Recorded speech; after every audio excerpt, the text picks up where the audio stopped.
Hey everyone, I'm here today to talk about the latest ethno versus civic nationalist debate on Warski Live. I'm going to give my opinion. First off, I want to say that this was a great conversation. It was very civil. Got a little heated at a couple points, but overall very civil. Very much worth the watch. And it was between Richard Spencer with his sidekick JF and V and Arch Warhammer. I'm familiar with all of these people, and I will say right off the bat that as usual, the ethno-nationalist side has won. This is my opinion, and I'm going to explain why. First off, it should be noted that the alternative right has already won the battle of, let's call it moral justification for the establishment of the ethno-state. It's no longer arguable against the right to associate with whoever you please. This is no longer the argument. So everyone agrees that if we found a tenable solution that forming an ethno-state peacefully is fine, if you Richard, go off in Montana and buy 100 hectares of land and then invite a bunch of white people. Yeah, it's a tired old argument, but at least we're to that point. We've already won the first battle. Now we just have to continue to win the battles until we win the war. So in this debate, primarily, I think there are two, maybe three main points of contention that the civic nationalists have with the ethno solution. And the first one is legal implementation. They are very hard line on the legal implementation of the ethno state. And here is where I find issue with classical liberals and the liberalists and civic nationalists, is that they have fetishized the legality and democratic system to the point where they cannot even foresee any other alternative to the system. They hold their liberal democratic values on such a high pedestal. If anyone even dare challenges that, then they're automatically some dumb caveman who simply doesn't get it. The whole Reed, Locke, or Loki thing kind of speaks to that. I mean, have you even gotten to my level before, you absolute intellectual plebeian? It's that kind of high and mighty shit.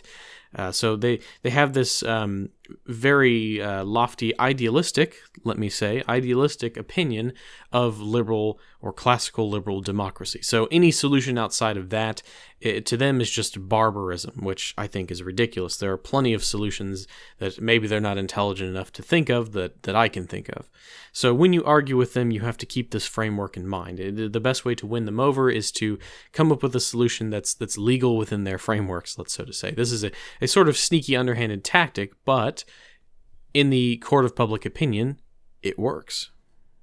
So further along the question of legal implementation, there's also the question of realistic or pragmatic implementation. And this is what I find extremely ridiculous, is that the civic nationalist position is that the solution to the issue is to stop all immigration, which we all agree with, no issues there, but dealing with the populations that are already within your society, simply assimilating them into the sort of national identity is all you need to solve problems. Well, this is, of course, extremely naive and unrealistic. I mean, they want to harp on and on about, oh, well, it's not realistic that you'll get your ethno-state. Nah, la, la, la, la, all that shit. Their solution for just simply assimilating people is not going to work. I did a video on why I think civic nationalism will fail. I'll link it down below. You should go check that out. But essentially, assimilation is not only a highly unrealistic goal, but is also a goal that is not a short-term, one-stop shop, fix-it-all solution. It is not the flex tape of political ideals. It is going to take at least 2 to 3 generations to reintegrate or integrate these migrants into your society.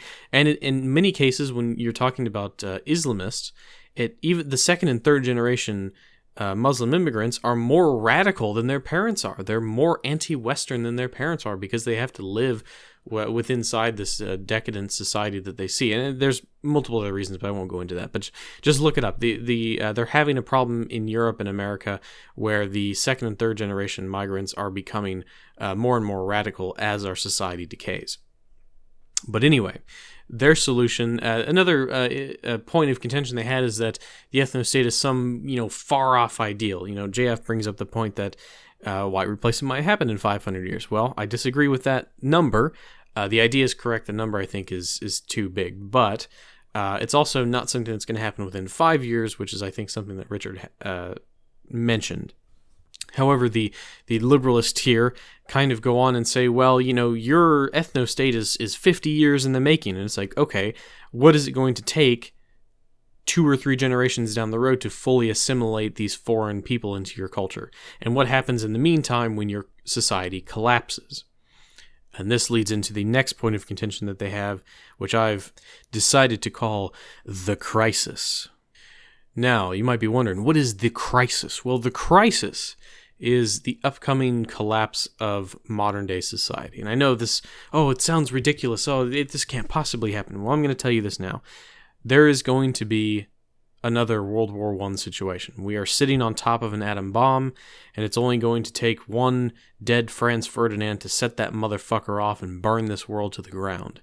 Everyone is on pins and needles right now. And if you can't understand that, then you must not be in the real world paying attention to what's going on, because everyone is constantly on pins and needles, especially in the United States. And this is where I think V and Arch are not in a field of expertise, because they're not Americans. They don't have to experience this. Even JF, he lives in Quebec. It's similar, sort of, to the American experience, but it's not quite as extreme, mainly because it's a completely different country. But regardless, the American collapse is coming. It is almost unavoidable unless you make some extreme change, the likes of which we have never seen in history, to culture, the economy, the politics. I mean, you would have to completely tear down the financial system, completely change the culture of minorities. You would have to completely destroy this left-right dichotomy and change fundamentally how the United States functions. And this is not a tenable solution. This is not what I'm advocating for. But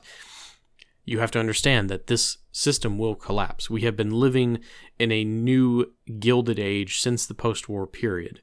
It cannot possibly survive. We consume too much. We throw away too much. There is too much debt.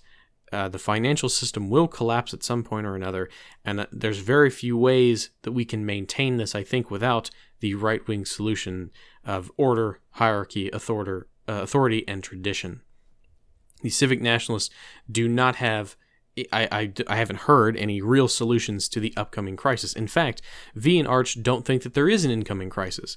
And I watched the after-show stream on V's channel a couple hours after it went off, and they laughed at the idea that there's a crisis. And I would say that they're living in an absolute bubble. They're so naive to think that there is no collapse imminent, whether it's racial, whether it's political, whether it's economical, whether it's simply interstate or cultural. It's going to happen one way or another. Take, for example, I live in an area where there is an extreme amount of racial tension. The race war is only one dead thug away from igniting. This is the Franz Ferdinand effect. One simple thing can cause a Ferguson-type riot, and then the whole system burns to the fucking ground. It is that bad. And it's not just black on white.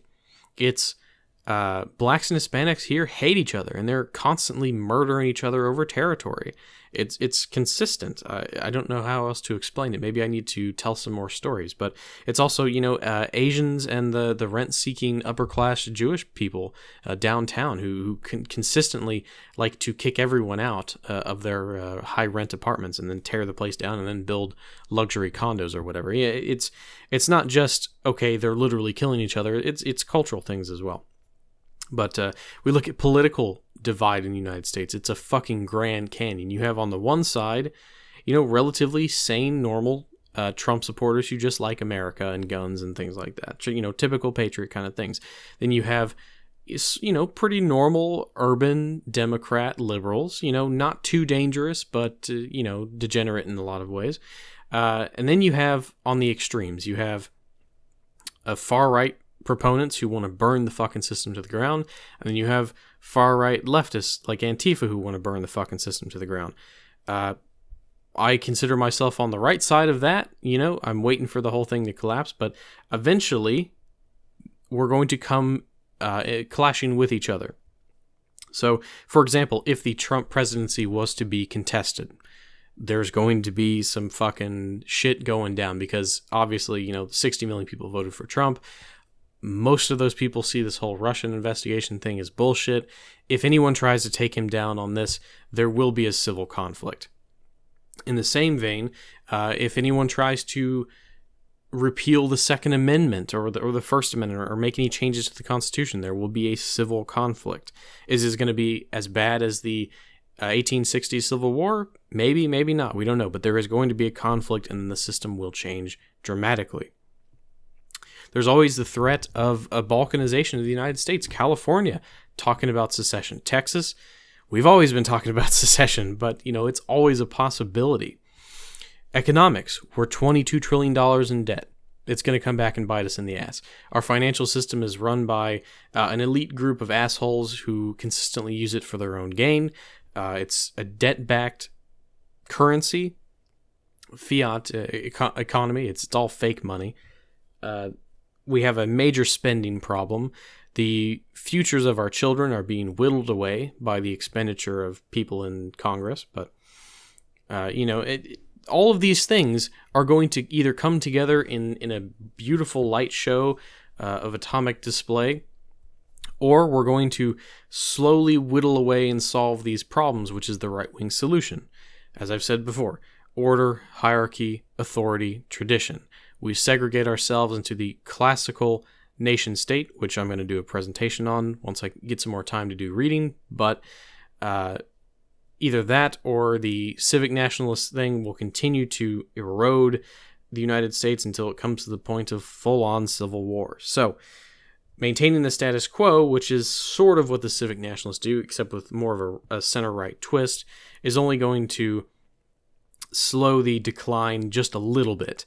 The further right solution is going to definitely make a change that can be permanent based on which ideology you may be a part of. The issue here is that still, again, for the 9th, 10th, 12th, however many fucking times I've had to say this, the civic nationalist position is not based in reality. It's completely unrealistic because of it. They're incredibly naive, and every time they talk about it, they get blown the fuck out by people who know what they're talking about. So, I still recommend going and watching the debate. It was really good. Civil ideas got out there. I don't think that the discussion about the EU was necessary. I would, if I could say something to Richard Spencer, it would be tone down the idealism, because most people aren't intelligent enough to be that future oriented. I understand what you're saying, but if you go back and listen to V and Arch talk about your lofty idealism, it's like two cavemen hitting each other over the head with clubs. They just don't get it. So, we can talk about a unified right-wing European Union amongst ourselves. It's not something that needs to be discussed in the Civ versus ethno-nationalist debate, all right? Anyway, that's about all I have to say. I'm running a little bit long on this video here. If you enjoyed this content, subscribe, leave a like, find me on Twitter or Discord, check the About section of the channel, and thanks for listening.